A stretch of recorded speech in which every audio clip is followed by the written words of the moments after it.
Monsieur le Premier ministre, docteur Ariel Henry,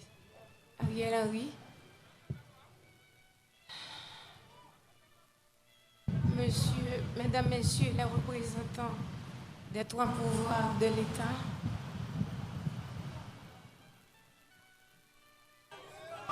et des institutions publiques, Mesdames, Messieurs les représentants des pays amis d'Haïti,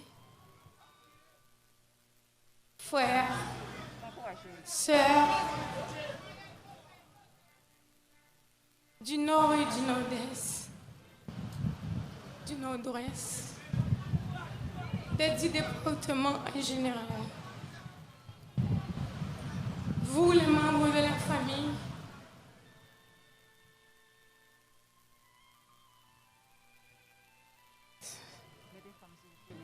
très frères, sœurs,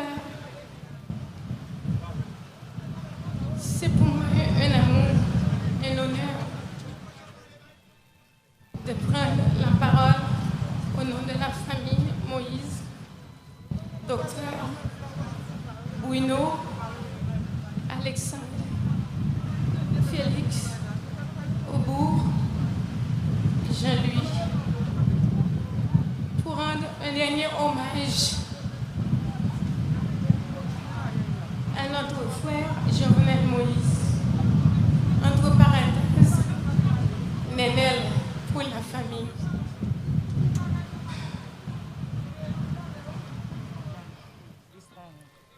Mon frère était un homme sincère,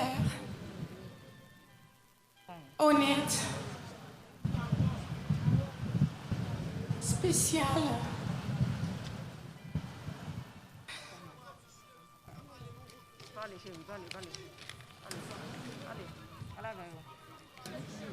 Qui ne se laissait vibrer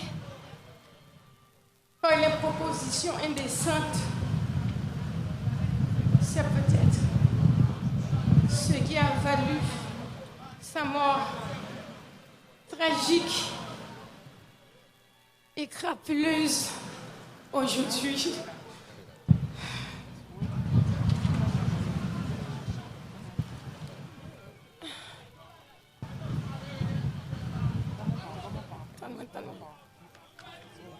Je sais pas.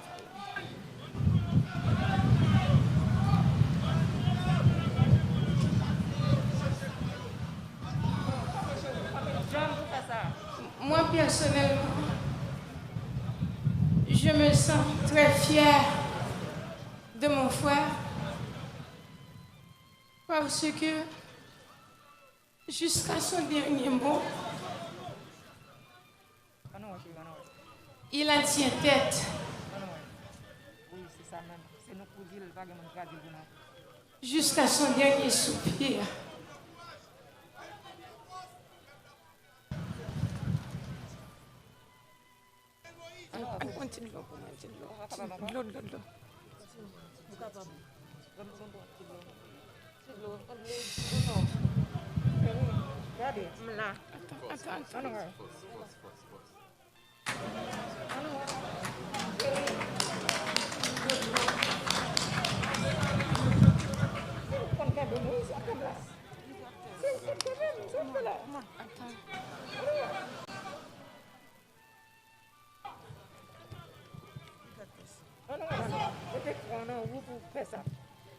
Je dis, alors comme je disais, moi personnellement, je me sens très fière de mon frère parce que il a pu tenir la tête haute et altière jusqu'à son dernier soupir. Pour l'histoire, servira à l'encre indélébile de son nom. Et on peut considérer mon frère Comme le deuxième.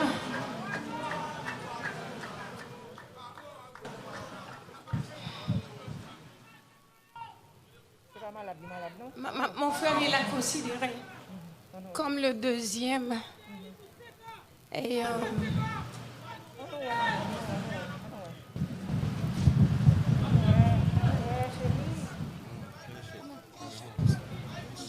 ben chérie, bon, sauve le faire.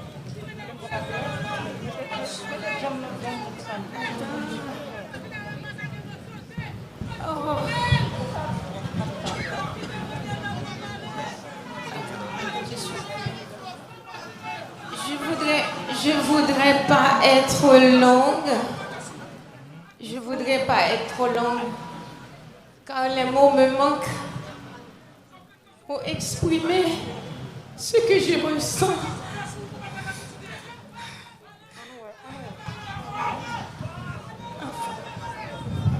Mon frère Nénel, toute la vie a été véritable dédicace à ta famille et aux plus faibles. Enfin, Nénel, tu n'es pas mort. Tu n'es qui plus est, tu n'es pas parti.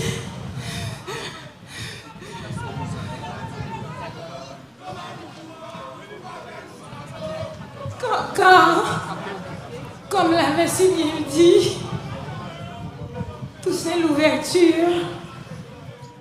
Et je cite, en me renversant, on a battu à Saint-Domingue que le trône de l'arbre de la liberté des Noirs, il repoussera par ses racines, parce qu'elles sont profondes et nombreuses. Je vous remercie et que le peuple haïtien rende justice à mon frère.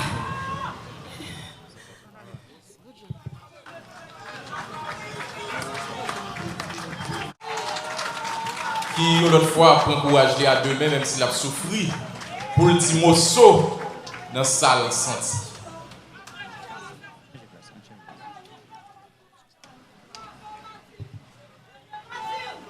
Merci, assez.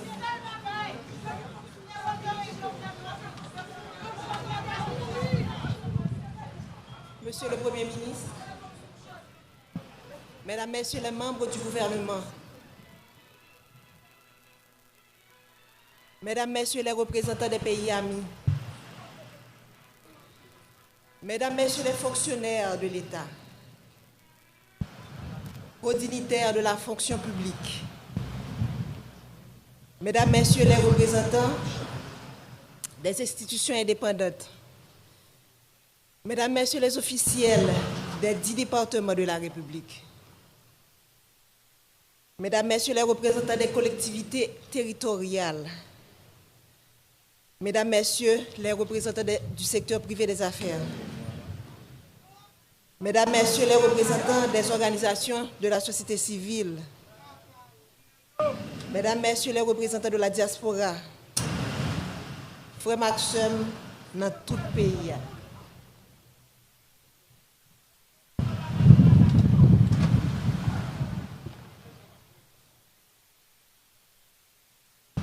Au nom de toute la famille présidentielle, j'aimerais vous remercier du profond de mon cœur de votre présence parmi nous pour rendre un dernier hommage à mon mari Jovenel Moïse. La famille vit des jours noirs.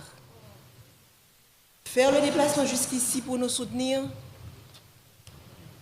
pour dire au revoir à mon président, à mon mari, mon ami, le père de mes enfants, est une marque de sympathie qui procure force et courage à toute la famille et l'aide à surmonter ces épreuves.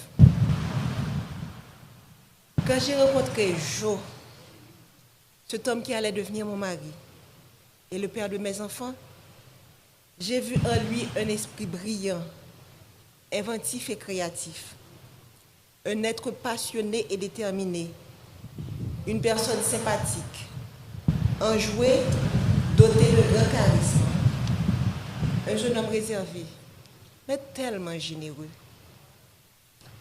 Ce jeune homme m'a charmée et m'a séduite. Il a gagné mon cœur. Et depuis, nous avons décidé de construire un seul et même avenir. Nous avons choisi de ne faire qu'un seul et même être. Il est devenu ma chair et mon sang coulait dans ses veines. Il est devenu mon hymne et moi, son orchestre. Ce jeune homme passionné, cet entrepreneur à succès, mon Jovenel Moïse, a toujours cherché à faire plus, à faire mieux. Pour avoir été longtemps une victime, il connaissait bien les vices de ce système pourri et injuste, dont personne avant lui n'a voulu parler. Ce système auquel peu avant lui ont voulu s'attaquer. Alors il a décidé de se lancer dans cette bataille pour le changement. Il s'est retrouvé du jour au lendemain avec tout le système en bloc en face de lui. Il a été traité de tous les noms. Sous l'anonymat des réseaux sociaux, derrière la toute-puissance des micros et la pointe des stylos vendus à prix d'or, caché sous des titres ronflants dont il s'affuble. Expert S-mensonge, consultant en génération de problèmes, technicien du chaos, politicien miséreux et si misérable. Chacun s'est voulu plus créatif que l'autre. J'entendais des adjectifs associés au nom de l'homme de ma vie et j'avais du mal à m'imaginer que la folie du pouvoir, la vulnérabilité économique, l'envie pouvaient conduire à autant de méchanceté. Mais aussi était préparé. La famille savait que le combat de Jovenel Moïse nous vaudrait toutes les turpitudes. Ce à quoi nous n'étions pas préparés. Ce à quoi je n'étais pas préparé. C'est de me tenir debout aujourd'hui pour prononcer l'éloge funèbre de mon mari. C'est de me réveiller un matin et de ne pas avoir jour à notre rituel matinal. Comment accepter de ne plus entendre ta voix, tes rires, de ne plus te toucher, de ne plus entrelacer nos doigts au tien? Comment t'imaginer partir quelque part sans moi, sans des enfants? C'est un cauchemar dont je n'arrive pas encore à me réveiller. C'est une situation à laquelle tu ne nous avais pas préparés. Ta femme, tes enfants, tes petits-enfants, tes frères et sœurs, tes neveux et nièces, cousins et cousines, tes amis, tes collaborateurs, ton peuple. Nous sommes là ce matin à faire quoi? Te rendre le dernier hommage? Faire ton deuil? Nous ne sommes pas préparés à cela. Je me souviens encore de toi me disant que tu veux partir les mains propres et pures. Mais tu ne pensais pas partir sans avoir pu faire tes adieux. Tu ne pensais pas partir mutilé, désarticulé. Tu as été sauvagement assassiné. Toi qui as toujours renoncé à la violence. Tu as toujours prêché le pardon, la réconciliation, le tête ensemble. On a comploté contre toi, te condamnant à mourir dans la barbarie et la cruauté. Toi, si indulgent avec les autres, tu as connu la haine. Ils t'ont jeté leur venin pour assassiner ton caractère. Toi, toujours si loyal envers eux, tu as été abandonné et trahi. Ton assassinat a mis à nu leur haine, leur laideur et leur lâcheté. Quel crime as-tu commis pour mériter un tel châtiment. Toi dont le plus grand péché a été d'aimer ton pays, défendre les plus faibles, les plus vulnérables, les plus opprimés, les sans voix contre l'avarice des uns et la cupidité des autres. Est-ce un crime? Vouloir libérer l'État des griffes d'oligarques corrompus, est-ce un si grand méfait? Pourquoi vouloir électrifier son pays provoque autant de haine et de violence? Quand combattre la corruption est-il devenu un délit? Pourquoi vouloir démocratiser le crédit est un péché? Comment lutter pour l'égalité des chances d'accéder à la fonction publique est devenu condamnable? Sœurs et frères, haïtiennes et haïtiens, si vous croisez les bras, regardez les bourreaux, le sang ne cessera de couler. Aujourd'hui, c'est Jovenel Moïse. Demain, ce sera elle, ce sera lui, ce sera moi, ce sera nous. Les rapaces courent encore les rues. Leurs griffes et leurs corps ensanglantés sont encore à la recherche de proie. Ils ne se cachent même pas. Ils sont là à nous regarder, à nous écouter, espérant nous faire peur.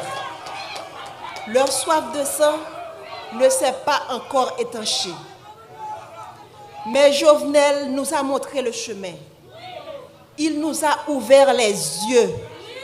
Alors, ne laissez pas se verser en vain le sang de notre président.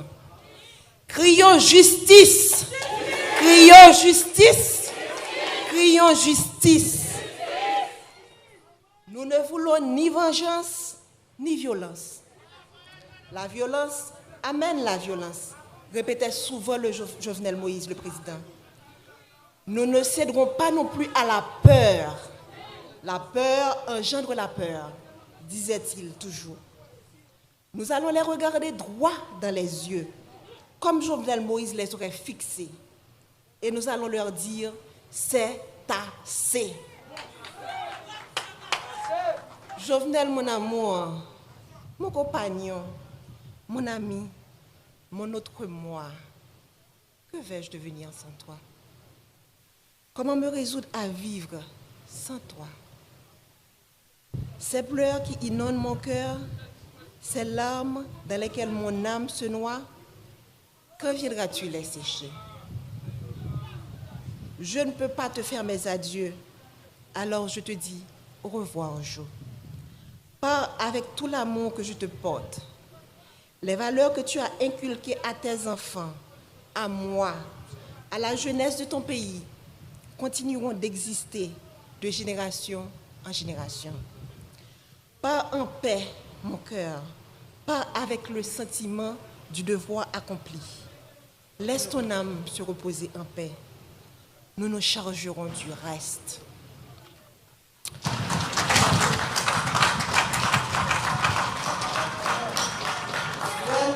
Haïtiens qui vivent dans 4 coins pays, dans la diaspora, nous-mêmes qui venons supporter la famille dans un moment difficile, nous disons merci en pile. Présent sous nous force et courage pour nous kembe. Yo assassiné le président Jovenel, mais yo pas qu'à assassiner vision. Yo pas qu'à assassiner l'idée. Yo pas qu'à assassiner rêve li gagné pour pays. Nous perdions une bataille, mais nous pas perdu la guerre. L'Itla poco fini. Jovenel Moïse pas plagué nous dans la route. Il était déjà montré nos chemins et il a continué à accompagner nous jusqu'à ce que nous arrivions, même si le chemin est long. Je suis bien bas devant le cadavre potorigasson ça, président Jovenel Moïse. Marim, un bon papa.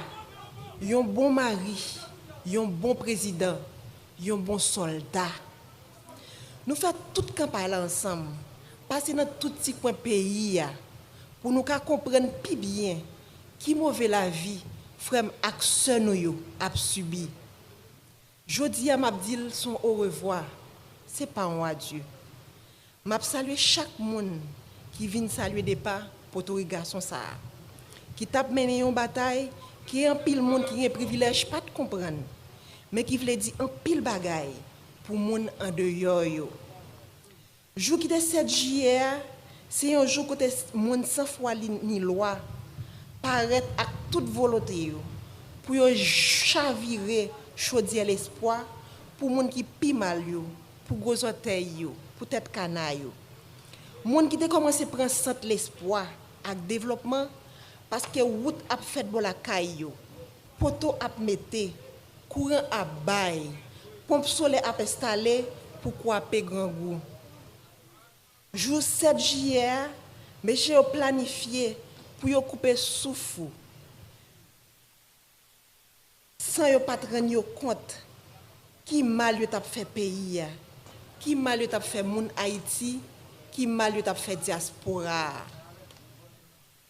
Moi connais ou pas de jamais aimer politique jo. Ou pas de jamais vle entrer dans politique. Monter toujours vle un changement réel. Ou t'es toujours vle la vie meilleure pour ça pi pauvre yo. Moi pas de penser que petit changement ça ou t'es vle faire, t'es qu'à mettre de l'eau dans toute famille, t'es qu'à mettre de l'eau dans tout peuple là. Moi pas de penser que route de l'eau courant qui c'est base développement tout peuple sous la terre gagner, qui c'est base développement et que tout peuple sous la terre doit gagner, t'as qu'à mettre nous dans chagrin éternellement. Nous t'es toujours ou t'es toujours voulu pour graisse cochon cuite cochon. Mais hélas, ça c'est la cause que pays a été loxou. Ça c'est la cause que monde qui contrôle gang yo, c'est la guerre d'ailleurs. Ça c'est la cause que conspiration village Tibois te manqué pour toi aller. Ça c'est la cause qui ont été payé mercenaires. Vinn dans pays rete pendant plusieurs mois puis te ton 6-7 juillet pour te éteindre nous tant que lampe dans vent. Yo goumen juste mek do wate. Jo oligarque yo gagné une bataille. Mais on pas contre si peuple a commencé ouais clair. Si peuple a commencé à comprendre, si gel calé, qui donc ou devant, nous perdons une bataille, mais la guerre a pas fini. Faut que nous jouions justice pour. Merci.